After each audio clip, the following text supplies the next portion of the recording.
I don't owe to anyone else. Mother always said I'm quiet, breaking down without a noise. I don't remember what father said, for he left. Absence is a glory, I don't want to do this anymore. And if you call it weakness, we'll test my strength for sure. When you have to cut the noose I tie, when you have to tie cuts I draw.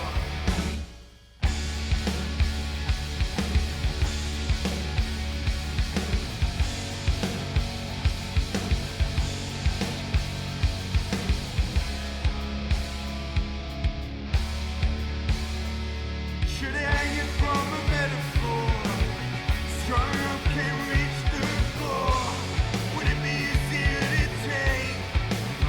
Drag me down to that pitiful state. Still in the silence he left in his wake. Mother always said I'm quiet, breaking down without a noise. What just wait in line? Absence is a glory, I don't want to do this anymore. And if you call it weakness, we'll test my strength for sure. When you have to cut, noose I tie. When you have to tie, cuts I draw.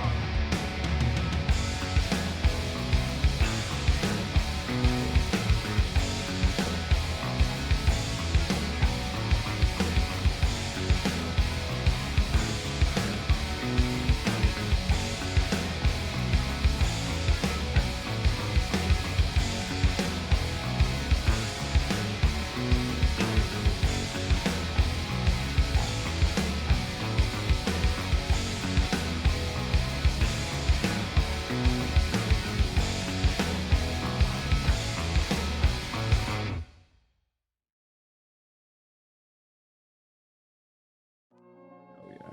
I'm here with Oscar Mary, everyone. Applause sound effect, thank you. Hello. How you doing, man? Yeah, I'm pretty good, pretty chill. Haven't been.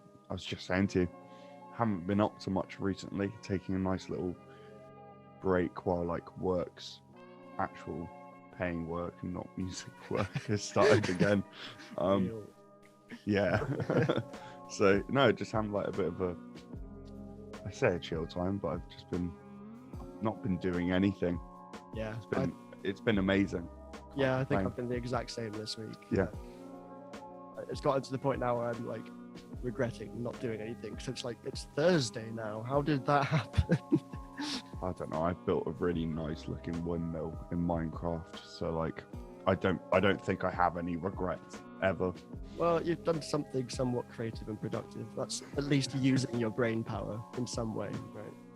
I We do could like just that. be sat watching Netflix for 5 days straight or something. Yeah, that was lockdown 1 for me. Yeah, no, I don't Yeah. think I can actually watch that many things anymore. I just like don't have the attention span. I'm just so sick of sitting and watching stuff. Why are we still here? Like we haven't watched like a series or anything for ages Have because you I just not? can't Oh, bring myself God. to sit and watch something anymore. I'm just sick of it. Me and Molly like blitz through them. We'll start a series, and then we'll both hyperfixate, and then it's like the series is over and we've watched it all in like a Dang. quarter of the viewing time you're meant to have spent watching it. And then all of a sudden like the last episode airs and it's the finale and we're like, that was really short, and then we check it and it's like, that was 16 series. It's like 16 seasons, 20 episodes per season. We're like, oh, we just went through it like that. just did Okay, nothing except watch that.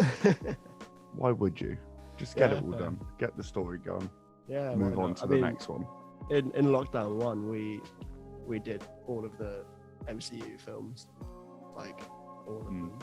which was quite fun because like I hadn't seen some of the old ones since like they were new, you know. So Yeah. it was quite fun to go back and watch them. And also Mads had never seen any of them, so I got to like Oh my god. geek out a bit and explain Yeah. things.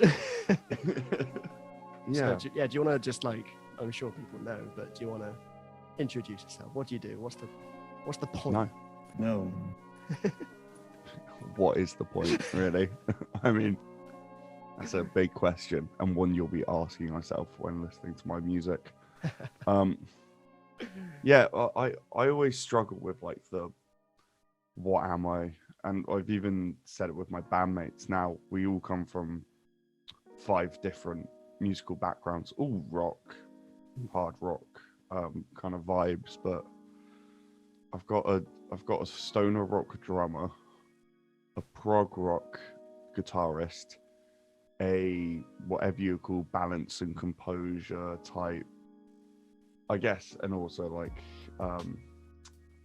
what is it, the emo math rock wave Yeah.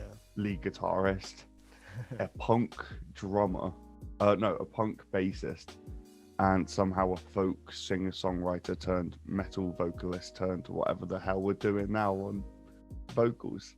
So you're probably better off telling. We just hit our instruments and there's a bunch of noise, and sometimes the noise is good and makes you want to move, and when it's just me alone, the noise is bad and you want to cry, so you normally do. It's a massive, can we swear? Yeah. Oh, thank god. It's a massive fuck fest of no one knows what we're doing. It kind of works out. Yeah. Rock. Yeah. Rock. Yeah, I guess Rock. just rock. Yeah, Rock. it's, well, the whole point is, like I was saying to them, no matter what we write, it can be any genre. That's the fun of like doing this project, and then now having a backing band with me. It's if someone wants to bring in like a death metal song, if we all like playing it, we'll play it. Yeah. But Just it, go you with know, the flow, basically, right? Just yeah, exactly, like it. exactly. Yeah, Yeah, I our like set that. list is already stupid. Like with the trying to make all the songs flow into each other is either so easy because you're like, well, this is the perfect middle ground between these 2 songs, or you're doing what we're doing on our next gig, which is starting with like if Queens of the Stone Age had forgotten how to play their instrument. Hills, the one on here today, I guess. Yeah, and then we're going into like a song that's nowhere near the vibe of Pills for the second one. Yeah. It just doesn't work, but it does. Well, it's just that like constant throwing people off guard, I suppose, isn't it? Just like Yeah, showing Yeah. a variation, but keeping people on their toes. not 'Cause, like, getting bored. You can clearly do like that thing, and you can clearly do this thing. So just put them together. Like I think sometimes we get a bit caught up in like making sure things flow, and like this part of a song has a heavy bit, so the next song can be fully heavy, and then the next song needs to come right. Just play some good songs, and Yeah. it's normally fine, isn't it? Yeah, exactly. And as Like, you as say, if much people as- are vibing and like moving around energy, like most of the And- time, no one's gonna be yeah. like, that song shouldn't come after that song. Yeah, Like- exactly. And as much as I'm a professional musician, how much I hate saying that sentence,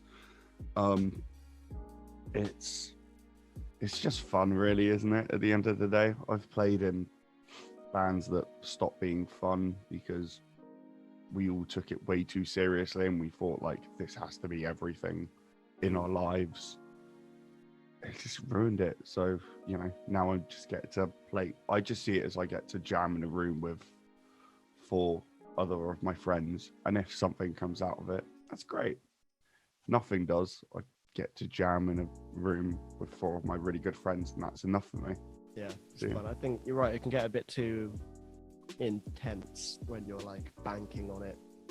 Not necessarily Yeah. banking on it, but like, yeah, you're focusing so much on it, putting all of your energy into something.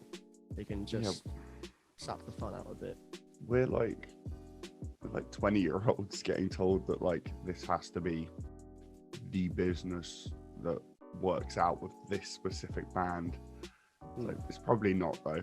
Like, you know, especially if you come to like uni on CM like we did, you forget that like for a lot of people that's like their first, second, third band maybe. Yeah. And obviously the bands that came before that, you're 16, you know nothing. You are a baby, you know nothing. Yeah. And then when you're 20, that first, second year, you think, oh, got this on lock, can play my instrument really well, got all of these emails.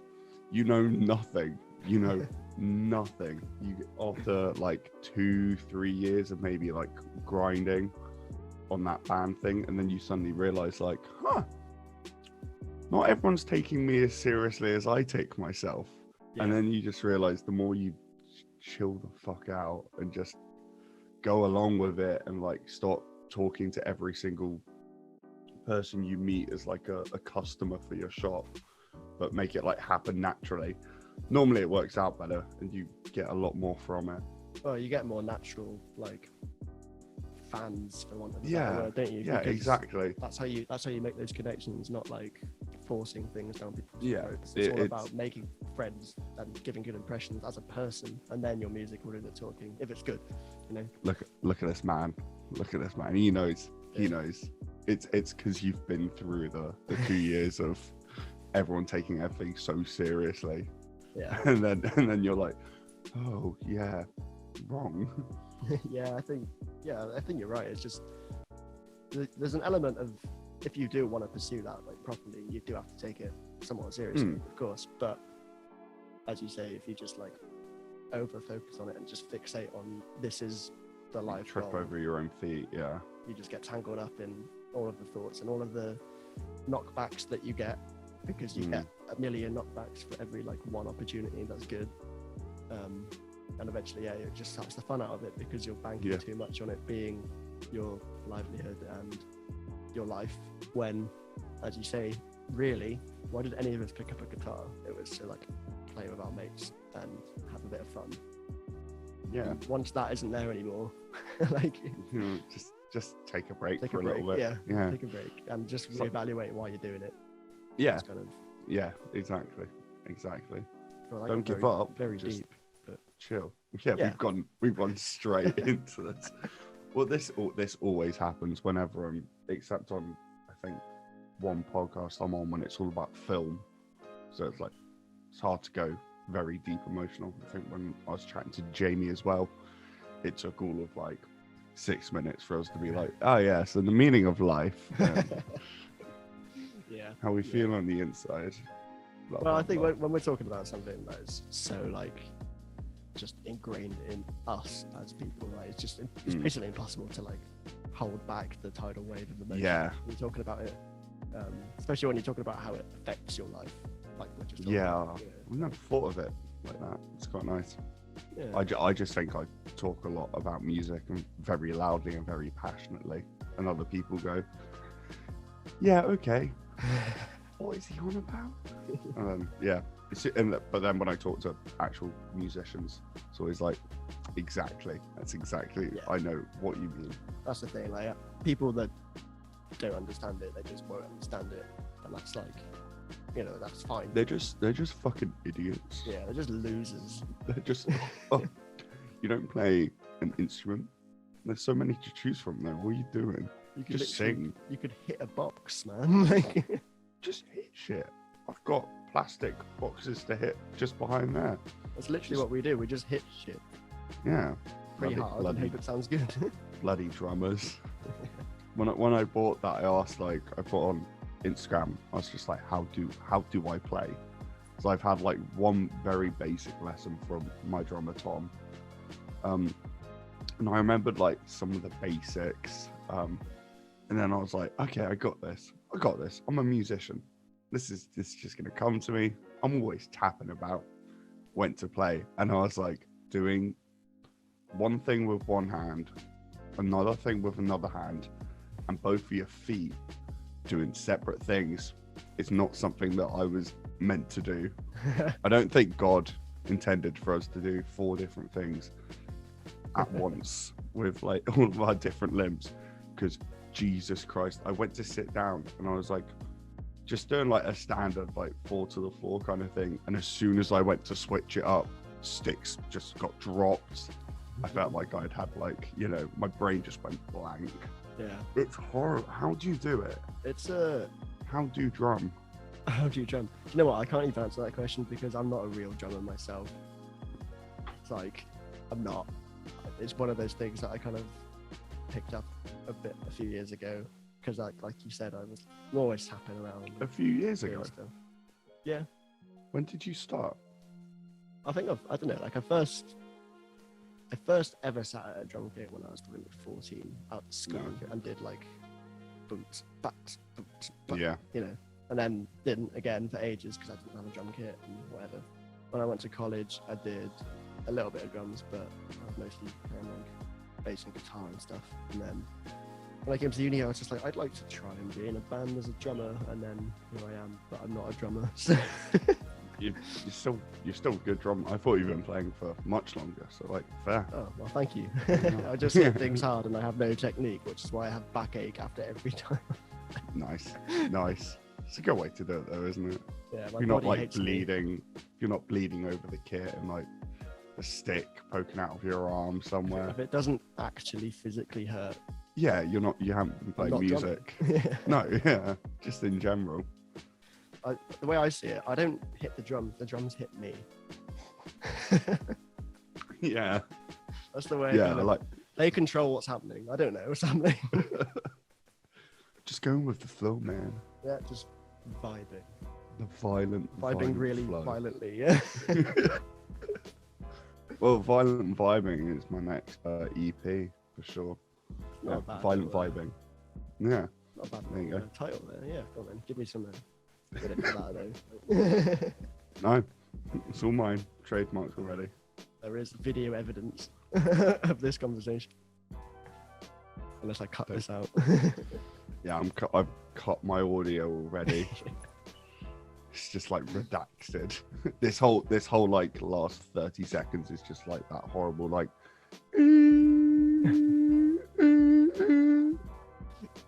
Oh, what great viewing. Mm. We're going to get at least 20 subscribers from this episode. You're welcome, guys.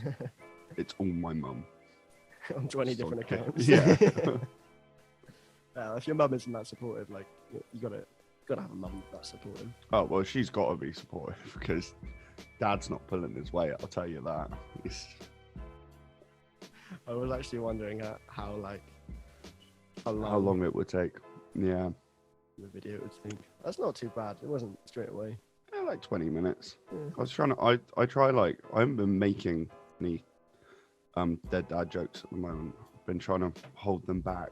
But as soon as you put me like in front of a microphone talking to someone, I'm like, well, list them off as we go. It's Here we are. time. Yeah. Anyway, back to Whoops. the Yes. music. Was there like a moment or like a song or a band that cemented like this is kind of I want to do that? You know, like it could be a specific song or a band or like just a little moment in your life. So many of them, so many times over, all like guiding me into a new genre every time. The main one was like the first song that made me go like, oh, music's cool was Bohemian Rhapsody. Yeah, my That's a dad. bit of a masterpiece, isn't it? Yeah, and like we used to have to drive 2 hours from my mum's to my dad's every other weekend and then back. And I could never pronounce Bohemian Rhapsody because I was too young. So I'd just be like, oh, play the weird song. My dad would be like, Queen it is. And then he realized that I was like fully like singing along to a lot of the guitar parts of Queen and not just the vocals as we all do.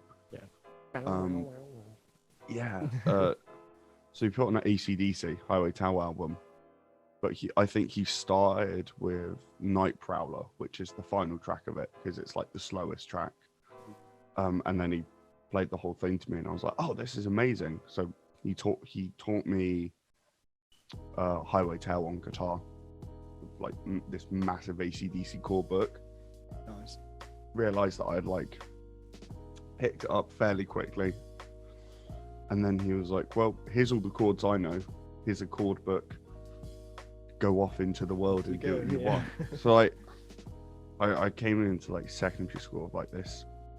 Loved AC/DC, loved Queen.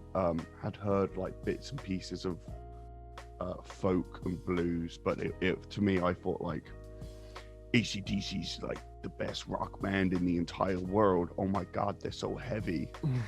And then I met my good friend Connor in year 7, and he was like, hey, have you heard of metal? And I was like, no, I haven't. What is this ever elusive metal? And he was like, well, and again, I should say year 7, so we didn't know better. Yeah.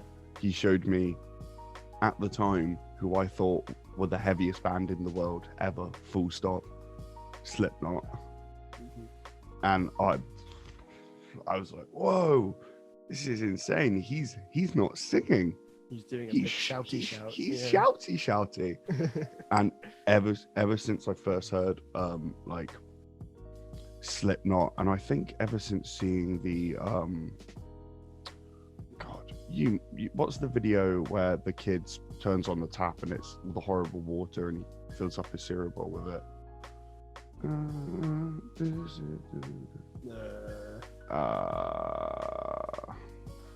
This is the good viewing. Watch us. I've got every question marks appear everywhere. Yeah, just keep editing stuff in to make it interesting, but I definitely don't just look it up on my phone. Using the brain power. Oh yeah, sorry, let me put this out of things so no Left Behind. Look at that. Oh yeah, that was quick. Yeah, we'll just edit it really badly. Yeah, ever since I saw the video for Left Behind, I was like, I want to be able to do those shouty vocals. I might at this point I couldn't even sing. And then obviously like you grow up a bit, discovered bands like Machine Head, and started watching Kerrang, started writing my own music, got really inspired by Linkin Park, about like how you write a song, I guess, like the different parts of it and how they should all link together.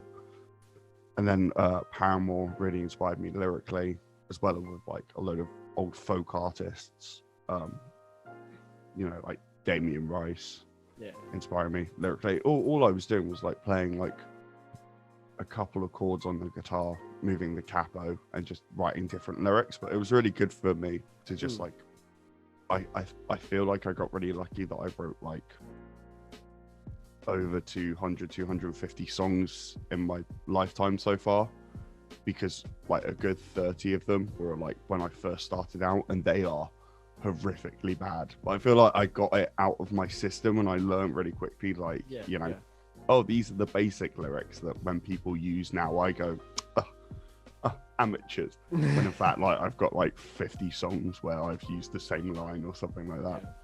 But so it was like, I had all these different influences going on, and then it wasn't until sixth form, so like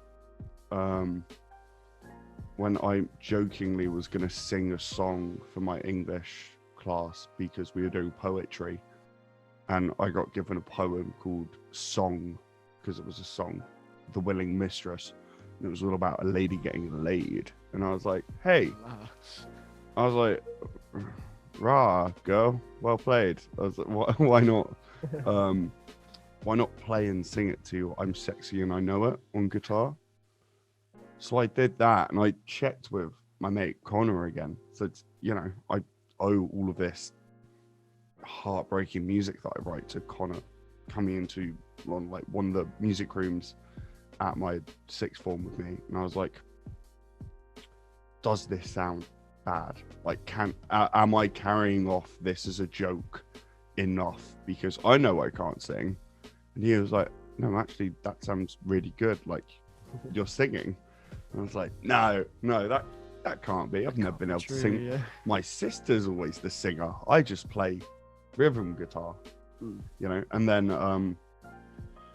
I've realized I could slightly sing. And then I got a singing teacher a year after that who told me that the way I was singing was massively incorrect, and I was just all using my throat, which is why I sounded. I didn't sound bad, but like it was just so weak, and I couldn't do like for a good year. I could never do any like belting. It was only ever like head voice or like really quiet, kind of like not even like chest voice. It was just awful. And then one day as I was writing a song, I started belting, and I was like, oh, that's new, loud. I can do loud, yeah. And then uni was I think the last and final big shift for me, because I got introduced to like lots of new metal bands that I hadn't been listening to before. Like I never really listened to Deftones, which is wild to me. Lots of doom, desert metal from my drummer Tom, all of this different stuff. And I spent a good year walking around my house in second year learning how to do the shouty shout, just teaching myself. I watched a video on YouTube and then spent the rest of the year annoying my flatmates by just like walking around and learning how to like actually vocal fry, because I've always been able to like grit my voice up a good amount, and I can go fairly low, and like if you can get low enough and you can grit your voice, you can do like a semi-decent growl. But like learning how to actually do it, and then doing my first ever vocal fry on stage with the one and only Noir many years ago was just like the best moment of my life. And now it's my get out of jail free card. If I can't hit a note that's high in the range, your boy's going to be vocal frying it. It's the easiest thing. Everyone's like, oh, he's so emotional, and I was like, just can't hit the note tonight. It's true though, isn't it? Like if you can't hit a note, you just we're gonna make that shouty. Yeah. It works so well. That's why I like this genre. No one can be like, oh, you have to sing properly. It's like, no, I'll scream everything if I want to. Maybe I'll whisper it the next time. Who knows? Fuck you. Keep you on your toes. Nobody tells me what to do. Yeah. So that's the very long-winded moments condensed down. There's about 6 others if you want to look at like my folk upbringing, but like those are the majority of it. Just because throughout my life, I think that's why I'm playing what I am playing now. Throughout my life, I've always been like pooled between about 7-8 different genres that I love very dearly. But it means that I can't decide. I don't know which one I'd rather do. Ground, And there's not really a middle ground, so I'm trying to make one. Oh, that's admirable, and I think you're doing a good job of it. So thank you. Just keep writing songs. Like that's how new things happen, isn't it? Just like you keep writing songs until eventually you do something that is pretty like unique compared to a lot of stuff, and it's like, oh yeah, cool. Oh, I didn't know we could do that. Yeah. Well done, everyone. Give yourself like a really pat on the back. Yeah, very nice. Well, I think even to toot your horn, I think All Smiles did that fairly well with like, again, Maddie is a singer, female fronted singer in a rock pop punky band. I wonder who we're going to compare her to. although she does have a lot of similar Hayley Williams mannerisms, but that's because she's grown up listening to them and she likes Hayley Williams. I think I apologized the first time. I was like, I don't mean to just say this. And then she went Hayley Williams, and I was like, yeah, but like in a really good way. And she was like, that's fine, that's so fair, and thank you so much. Yeah. But like even with that, you guys brought enough influences from like the many different pockets of pop punk that like it never felt like you guys were just doing what had already been done. It felt like a really nice kind of like new fresh perspective on it. It was really cool. Thank you. It's alright, man. Yeah. Nice horn tooting going on over here. Yeah, exactly. You gotta tip the artist, and you gotta toot the horn of the interviewer. Yeah, it's always check that. Yeah. What's your like writing process like at the moment? I know like things are weird because the world is fucked, but my writing process, it's never differed. It's have a fiddle on the acoustic guitar for a bit, and then start writing lyrics. I'll like, maybe sometimes I'll just like straight up write the lyrics first, just all in one go. But then you kind of got to play it along and edit it then, just make sure it fits. But yeah, it's always just been picking up an acoustic guitar, finding the right chords, or that little one picking part that goes really well, kind of sums up how I'm feeling, because it's all about emotion to me. I rarely write songs with a specific idea in mind. It's just capturing how I'm feeling at that time, which is why most of my songs are sad. It's when else do you feel super inspired than when something horrible is happening to you? Feeling happy is great, but I do everything in my power not to write happy songs, because I find them impossible to write, and that's probably a me thing. But I find, I kind of agree with you there. Like that I no matter how I put it on paper, it's always very cringy. Hopeful, I always say hopeful is a very different side to that, where you can write hopeful looking to a better place while feeling bad at the moment. That's fine, but full just happy songs shouldn't exist. Definitely not the music that we make anyway. yeah or like looking from a better place back on yourself to when you were worse. Any of those kind of perspective shifts are fine, but straight up, I feel great, everything's going well, I'm super in love with myself and my life. It's nothing. But now I've got this studio set up, it's changed slightly, because I can just chuck on my headphones, plug in my guitar, and be like, oh, heavy, straight away. So I can actually start writing kind of like the rock metal songs that I like. Again, it's capturing emotion. Some of the songs have just started from me playing a cover and then being like, oh, I really like that one chord in it. So the threads, the first chord of that, I know it as the Misery Business chord, because it's in the chorus of Misery Business. Wow, who'd have thought from that description, the name. And I just slid it up, and then stupidly I slid it up and went, different chord. But then I played it on a drop tune guitar, so I've kind of just like stayed in the exact same spot as where it is for Misery Business, I'm pretty sure. But and then I just started like playing those 4 chords on the threads, and then I was like, hey, what if I didn't do the full bars and I take out the root note and then I play them down here instead? And I was like, cool, that sounds really nice. And then I just played them over and over for like a good couple of minutes, and then my hands automatically played the chorus, like without me really thinking about it, and I just automatically started singing the chorus, like humming the melody, if there is one. I can't do melodies, so I don't know. Just started humming it, and then it came really easily, and I think the whole song was written in like 5-10 minutes. Which sometimes it just happens, doesn't it? It's fairly normal for me to like finish a song in 5-10 minutes. I find like once it flows, it just goes. It's either 5-10 minutes or like 5-10 months, and no in between. Like, work on a song for a week and then it's done. It's like either it happens like that or it doesn't. I mean, but which is great for like just writing songs acoustically. But now that I've got like, I'm very lucky enough, I should say, to have a home studio. It means that I will wake up in like the equivalent of like musical cold sweats, and my lovely girlfriend Molly will be like, go turn on the Apple Mac, and it'll be like 4 or 5 in the morning, and she'll be like, you're composing in your head, aren't you? And I'll be like, I'm composing, I've got like strings and horns going off in my head, and I can like hear them while I'm trying to sleep.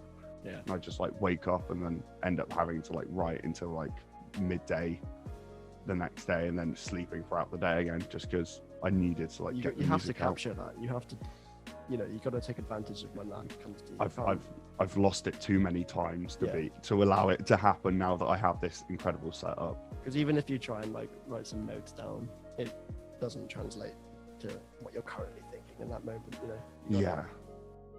Just, Well, yeah. You'll try and do it, and you're like, oh, that never works. Why would I try and do that? But if you were to try it at the actual time, it all normally makes get sense and something, everything locks. Yeah. I mean, I all the counter melodies for one of the singles I'll hopefully have coming out soon was all written at about like 3 in the morning to 7 in the morning. Yeah. And just me, like, massive bags under my eyes, drinking coffee, just like playing it, not even on that keyboard because it's like kind of loud and I didn't want to wake up Molly.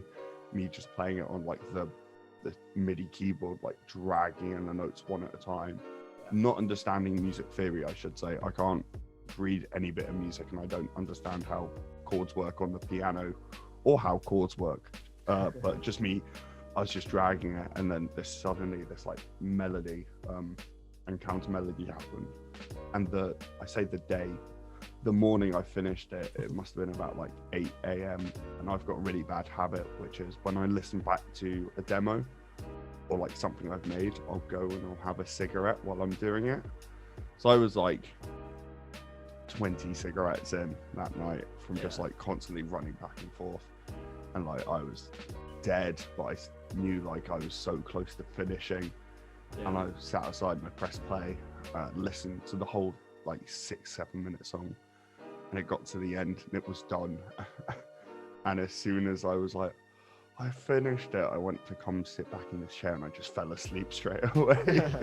I just passed out as soon as it was done. My body was like, we shut down now. Good work. All of the energy that was remaining. Yeah. It's a challenges you mainly mentally and emotionally because I just don't sleep anymore. Yeah. It's a great way to do it. Yeah, well, use your time productively if you can't sleep anyway. That's like yeah, true actually. Yeah, you mentioned a single maybe soon. Can you give any more information about that, or is that just on the Yes, down I low? can. No, I should probably like try build some hype around this, or like That's gonna be the start of the hype. not mention not mention it and be like, oh, do I have music? I've got 6 singles recorded, being mixed and mastered by the wonderful Josh Gallop, who did Noah's last release, my last release. It's what I did over lockdown. I kind of didn't move from this spot, whether it was looking at my Mac to write music or looking at that screen like a PC to play Minecraft. Those are the only things I did. It was great though, and the guitarist in my band, Jack, the lead guitarist, he's because I talk to him most days over like Discord or whatever, he's got like a good healthy helping of like help of giving me advice on all of this, because I would write a demo for a song.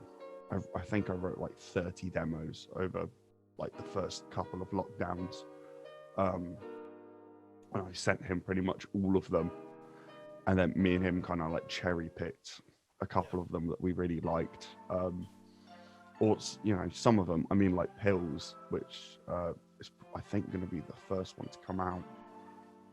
That was written in like 2 days. Just everything was written and recorded in 2 days, and I was like, remember seeing on your socials like the kind of initial like writing of that. I'm pretty sure. It was so quick. Like as soon as that guitar riff happened, I was like, well, this is done already. Like it didn't need much. And then I sent it to Jack, and he was like, yeah, can't wait to play that live. I was like, oh, cool, sweet. So I've got 6 singles, all kind of different. I mean, the 2 outliers are Pills, which as you'll hear is very like, I don't know.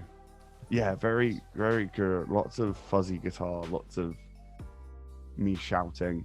Very in your face, but in like it's a good way. Yeah, well, I didn't have a song like that, and I'm a sucker for sticking to like this same formula. However much I like to break it up, I'm I automatically fall back into it. I think as we all do. Yeah. So I kind of wanted to do something that was like the whole song was just at crank to 11, and it just didn't let up, and that was it. And then the only time it kind of lets up is when I'm just screaming into a microphone and hitting instruments, and you're like, oh yeah, this is the most chilled part of it, the and chill it's just part me. of the song. Yeah. and it's not. It's dissonant and horrible. Yeah, and then I've got another one, Casting Shadows, which is me covering an old Homaria song. Well, I say covering, I've just completely rewritten it into a super like post-rock style. Cool. Post-rock's my favorite genre, like just ever. And I love writing strings, so I've Epic sounding shit, basically. yeah, I've really like the Casting Shadows, I think, is my favorite thing I've ever written, full stop. Like just as a song, it's like my it's that every time I listen to it, I'm like, I did this. Like I am very proud of all of my work, but that one, I'm just like, this is like the most quintessential thing of me ever. And like, go, this is sick every time I hear it. And then there's some like middle ground ones which are very inspired by Manchester Orchestra, who are like one of my favorite bands ever. Yeah, and All Get Out and stuff, and trying to bring a really fucking cool band. Yeah, because I always find All Get Out the heavier, the older, well, the younger, more scrappy brother of Manchester Orchestra. Especially with those first albums. Well, they used to work together and tour all the time, so like it makes sense. Yeah. But I just wanted to kind of take what All Get Out does, and Manchester Orchestra do really well, but kind of just put it on my terms, which is just a bit heavier, I think, and like detuned a bit, just because I like playing in drop B and drop A. I just like the sound. There's no reason for it. It's just where my voice sits nicely. Well, yeah, you've got to play to your strengths, don't you? So. Yeah, 1 octave range, but as Sam Hoxley famously said, it's only 1 octave, but it's the octave I would choose. So thanks, Hox. The kindest thing anyone's ever said about my voice, really. That's so awesome. Yeah, no, I just had fun. Like we were saying, I tried not to take it too seriously. Yeah. Wrote 6 songs that were all fairly different. Rewrote a whole song.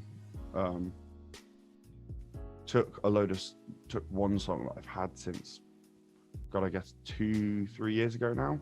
Yeah.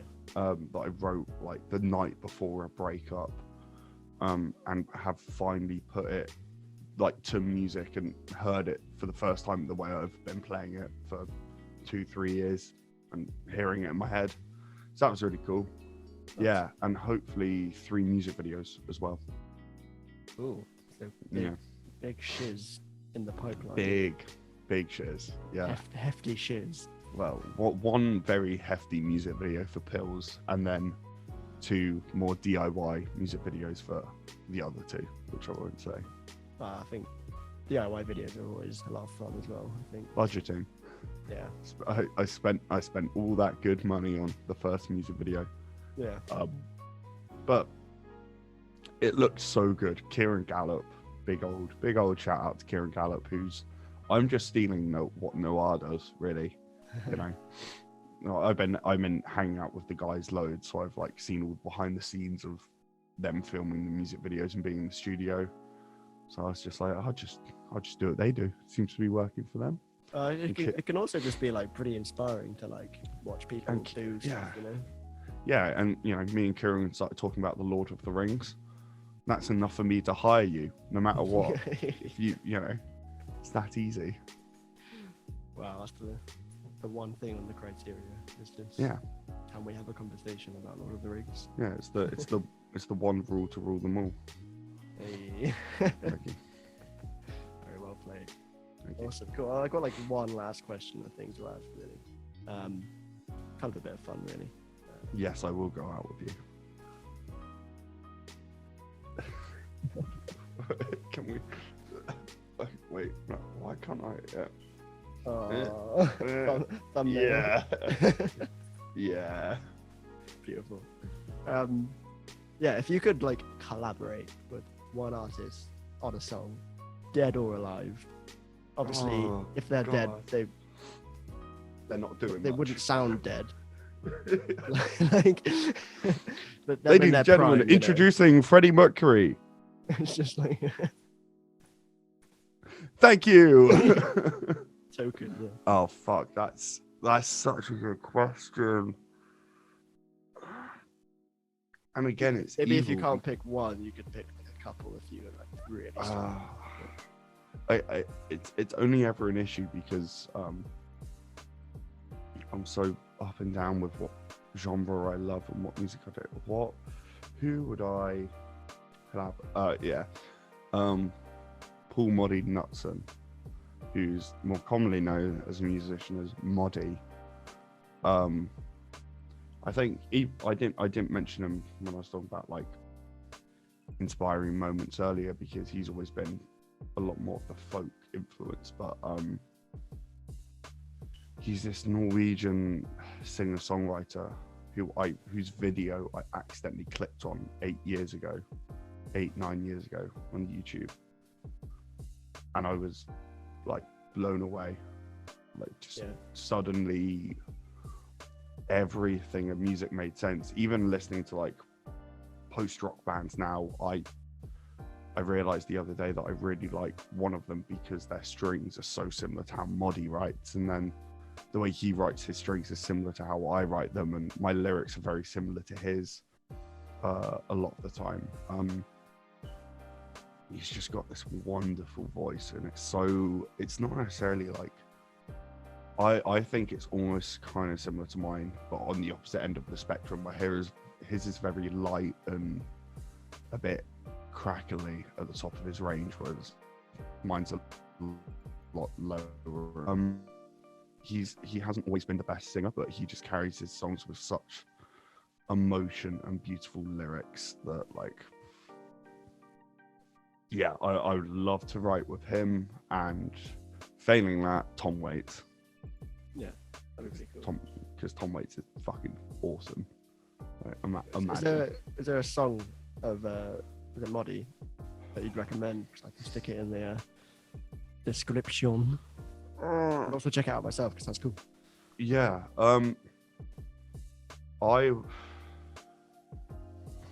It Maybe a depends, record, maybe like an album or something. Yeah, I would go for just go for his first one, Floriography, his first album. Failing that, just listen to Soon You'll Be Somebody Else from his second album. I think it's 2014, Set the House on Fire. Not that I know. Noted. Sounds cool. Yeah. Well, maybe it wasn't what I was expecting, to be fair. Yeah. I like that. Nice little curveball. I'm a man of many musical talents. Mainly just listening to different genres. I think it's always good to like broaden your horizons and stuff. Like, you know, when you're growing up, as you say, you're kind of like fixated on this one thing, and then you find all these other things. And Yeah. eventually, it all amalgamates into And this clusterfuck, which is what you write yourself. yeah, and what we said at the start about, like, you know, taking a break from it for a bit. Funny how it comes full circle. It's a thing I started doing with Moddy specifically. I stopped listening to his music for like a good 2-3 months at a time, just so that when I listen to it again, it's brand new. Yeah. And it's like fresh, and It's it like feels you're almost like exciting managing your favorite bands, because otherwise you can Yeah. go into a trap of just like, I don't know what to listen to. I guess I'll listen to this again, and then eventually it just kind of gets a bit boring. Yeah, it doesn't hit you in the same way. So if you've got a favorite, you know, band that you're a bit tired of hearing, stop listening to them for a couple of months. If you got something you love but you're getting very tired of doing it, leave it alone for a bit. And when it calls back to you, Let it breathe. yeah, when you suddenly have the urge to go, oh, let's listen to them, it will be, or like, let's do it again. It'll be fresh and brand new, and it's great. Yeah. It's a good bit of advice. Good bit of advice for just anything in life, to be fair. Just give up. Just give up for a Just while. give up. Stop now. Just stop. Whatever you're doing, stop it. Just stop for a bit. Nothing matters. We're going to be stuck in our houses for the rest of our lives anyway. Yeah. Well. Just give up. Just give up. Sorry. I'll edit But a then voiceover start of again. that. Yeah, I'll edit a voiceover of that, which is just like, do your best, always try, but on top of what you're saying. Nice. You So, can yeah, do it. you can do anything you want to. Yeah, just lastly, any other announcements you'd want to say or anything? Like, you talked about future releases, which is really cool. Any other things happening or hopefully happening? Because of We're reorganizing at the moment, aren't we? yes, yeah. We've just got an email about that actually. So it could hot off the press. It could be the 22nd of October. Yeah, that's looking pretty likely from our end, I think. Oh, is it? I think so. Fun fact, guys, there's a possible gig at Moles on the 22nd of October featuring the wonderful Hox, Sam Hoxley's band, me and my boys, Sky. and then Squidge, which is one of George's. Cool. Squidge, the Squidgy McGee. Yeah, it was meant to be next Friday, wasn't it? Yeah, and then I don't know what happened. I don't know. Something went on with the Classic world. that COVID meant that rescheduling issue, and here we are. So I it's looking just like it'll be October. yeah. In fact, by the time this is actually out, it might have been announced. So that's pretty cool. Yeah, that'd be cool. Whoa, if we've time got it time wrong. travel. Yeah, if we got it wrong, again, I'll just overdub Yeah, in Google yeah. Translate voice the actual date. Yeah, April the 2nd, 2054. Yeah. Just us with massive long beards. We've lived in Hey, caves yeah. for 40 years. I'm not gonna shave till we play the gig. There we go. You just shave it at the gig. Just shave it at that's the opening song. Yeah, it's just the razor blade. We can use that as the tuning fork as a starting note. Yeah, are you in key with this? No, I'm never in key. That's why I do the shouty shout. We shouty shout. Yeah, it's all come full circle. You don't have to shouty shout in key. You just have to shouty shout. And that is what we can end on. And that bombshell. On that bombshell. It's time to end. Thanks so much for talking to me, man. Oh, it's alright, man. Thanks so much, mate. Yeah, hope Had you a enjoy the great songs, time. everybody. Yeah, please do. Please love me. You can check out Oscar on all the social media links and stuff in the description. Go give him some love and come along to that gig whenever the hell that will be. And any other things that Oscar's up to, make sure you stick around. There's some cool things in the works. All right then. Enjoy, everyone. See you soon.